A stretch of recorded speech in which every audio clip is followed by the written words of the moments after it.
Hi everyone, welcome back to the channel. In today's video, we're going to build a Knight Rider LED sequencer circuit.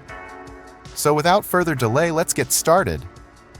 The complete component list and circuit diagram are available in the sekhohub site. First, connect all 6 LEDs and tie their negative terminals to ground. Next, place the CD4017 IC.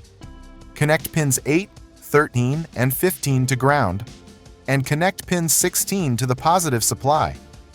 Now connect a 1 kΩ resistor to the positive terminal of the first and last LEDs.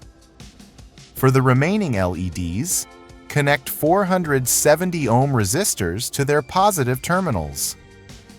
Connect the free end of the resistor from the first LED to pin 3 of the CD4017. Connect the second LED resistor to pin 2.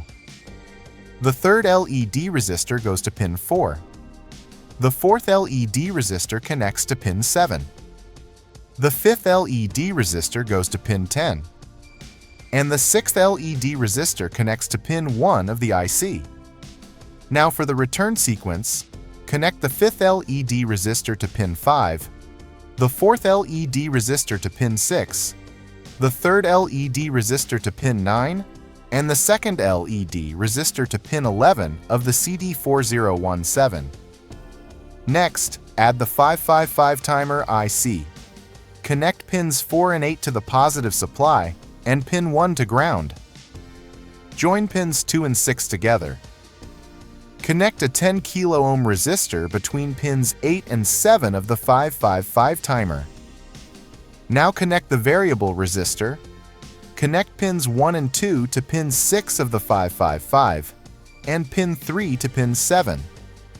After that, connect the positive terminal of the 10 microfarad capacitor to pin 2 of the 555 timer and the negative terminal to ground. Add a 100 nanofarad capacitor across the supply for stability. Finally, connect pin 3 of the 555 timer IC to pin 14 of the CD4017 IC. Now the circuit is complete. Connect the power supply, and your Knight Rider LED sequencer is ready for testing.